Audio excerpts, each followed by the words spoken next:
और ने आज समाजवादी पार्टी से इस्तीफा दे करके जो है अपनी पार्टी गठन का ऐलान कर दिया, मीटिंग कर रहे हैं। एमएलसी पद से भी इस्तीफा दे दिया है।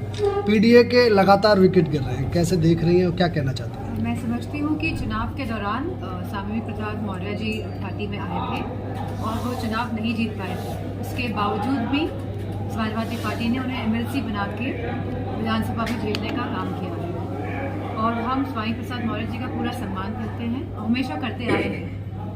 और जो समाज, अब आप बोलेंगे नेक्स्ट सवाल करिए। अब पल्लवी पटेल जी ने भी पार्टी में रहते हुए और बगावत के सुर सामने ला दिए हैं कि राज्यसभा कैंडिडेट को वोट ही करने वालों हैं। कहती हैं कि पीडीए के नाम पर छलावा कर रही है समाजवादी। पल्लवी पटेल जी मेरी बहन जैसी हैं और बहुत सम्मान है मेरे हृदय में उनके लिए।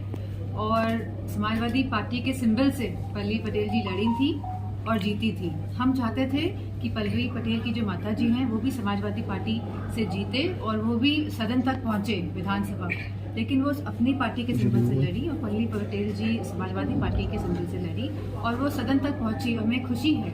और आगे भी इस तरह की कोई बात होगी तो हम पूरा समर्थन करेंगे पल्लवी पटेल। तमाम नेताओं ने नेताओं ने कहा कि पीडीए का मतलब जो है पिछड़ा, दलित और अल्पसंख्यक है, तो क्या दलित और अल्पसंख्यक महिला नहीं हो सकती थी इन 3 कैंडिडेट्स में राज्यसभा के? मैं समझती हूँ बहुत छोटी लिस्ट थी 3 लिस्ट की, और आपने अब जो कल लिस्ट जारी हुई है आप उस लिस्ट की बात नहीं कर रहे हैं। जो लोकसभा की लिस्ट जारी हुई आप उसकी बात करिए। आप कहाँ छोटी छोटी बातें करते हैं? समाजवादी पार्टी ने हमेशा नेताजी के समय से पीडीए की बात करी है, पीडीए के लोगों को आगे लेके आए हैं।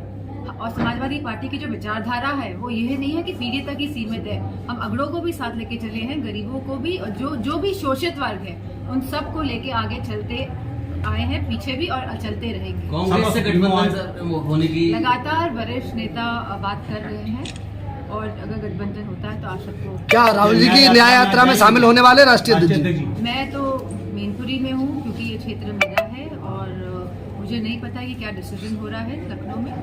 आपके चुनाव की तैयारी कैसी चल रही है? 24 में आप भी कैंडिडेट हैं यहाँ से, आप क्या इस बार कर्तव्य दिखाने वाले हैं? समस्त लोग जो उन्हें भरपूर प्यार दिया है, सम्मान दिया है और मैं समझती हूँ जिस तरह पिछली बार लोकसभा सीट मैनपुरी ने समाजवादी की तो विचारधारा का समर्थन किया था, आने वाले समय में आप देखेंगे कि पिछले वोटों से भी बढ़ चढ़ के इस बार हम जीतेंगे। समाजवादी पार्टी की दूसरी लिस्ट जारी होगी प्रत्याशी की, लेकिन चाचा का इस बार उसमें भी नाम नहीं है।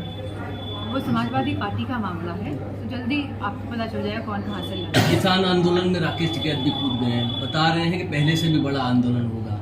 विपक्षी यानी सत्ता पक्ष के लोग ये कह रहे हैं कि आप लोगों का षड्यंत्र के तहत यह किया जा रहा है। ऐसा कुछ नहीं है। हम सभी जानते हैं कि किसान पूरे जो हिंदुस्तान का परेशान है और इतनी बड़ी संख्या में अगर किसान निकल के बाहर आ रहे हैं और उसमें असलों का इस्तेमाल हो रहा है, रबर बुलेट्स का इस्तेमाल हो रहा है और इस तरह के सोनिक हम लोग सुनने में आया है कि वेपन्स का भी इस्तेमाल किया जाएगा जिससे कि उनकी हियरिंग एड जा सकती है, मतलब सुनने की शक्ति और क्षमता जो हो सकती है उसको नुकसान पहुंच सकता है। मीडिया वालों को मैं देखा है कि वो बुलेट प्रूफ जैकेट्स, टोपी लगा के, हेलमेट लगा के वहाँ पहुंचे, लेकिन हमारा जो किसान है जो सड़कों में बैठा हुआ है दिल्ली के, वो बिना किसी इस तरह के यंत्र पहने बैठा हुआ लगातार घायल हो रहा है। तो मेरा मानना है कि सरकार को उनकी बात सुननी चाहिए। 2000 जब उत्तर प्रदेश में चुनाव हो रहे थे तब 3 कानून वापस लिए गए थे और यह सरकार ऐसी ही है, चुनाव के हिसाब से अपने फैसले करती आई है और करती रहेगी। पुलिस भर्ती भी जो निकाली है आज, तो आप जानते हैं उसमें भी कितनी धांधली हुई है, पेपर पहले से लीक हो गया है। तो सरकार इस तरह जब इलेक्शंस आएंगे इस तरह के मुद्दे लेकर आएगी। पेपर लीक में कुछ अभ्यर्थी आपके पास आए, आप किससे दिखते हैं? भारतीय जनता पार्टी कह रही है कि लोकसभा सीटें भारतीय जनता पार्टी को ये बात नहीं कहनी चाहिए कि हमने कितने युवाओं को रोजगार दिया है। हम अग्निवीर की क्या व्यवस्था लेके आए हैं युवाओं के लिए, हम किसानों के लिए क्या कर रहे हैं, हम खाद इतनी महंगी क्यों कर रहे हैं, हम खाद में चोरी क्यों कर रहे हैं, हम मवेशियों जो आवारा पशु हैं उनका समाधान क्यों नहीं ढूंढ पा रहे। तो मैं समझती हूँ बीजेपी के लोगों को ये बात भी कहनी चाहिए, इस बात को नहीं कहना चाहिए कि 80 में से 80 है। पुलिस अभ्यर्थी पुलिस वाले बच्चे पहुंचे अभ्यर्थी आपको ज्ञापन भी दिया गया है, क्या कहेंगे? और टेलीग्राम कहाँ तक आवाज ले जाने वाली है? नहीं, अब ये तो उत्तर प्रदेश की सरकार डिसाइड करेगी कि इसमें उसको एक कमेटी बना के इसकी जांच करानी चाहिए, क्योंकि ये अन्याय होगा हमारे युवाओं के साथ अगर पेपर लीक हुआ है उसके बावजूद भी इस तरह की भर्ती आगे बढ़ती है। बसपा सुप्रीमो मायावती ने अकेले यूपी में चुनाव लड़ने का ऐलान किया है।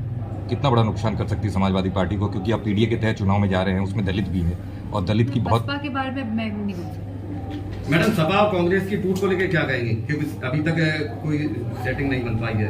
समाजवादी पार्टी के जितने भी हम लोग को चुनाव लड़ाने हैं, हम लोग ऑलरेडी इस पे डिसीजन ले चुके हैं कि कौन कौन कहाँ से चुनाव लड़ने जा रहा है।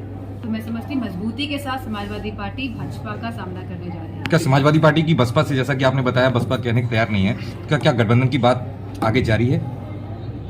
समाजवादी पार्टी बीएसपी को फिर से गठबंधन में लाना चाह रही है, इंडी गठबंधन में? मैं इस बारे में कुछ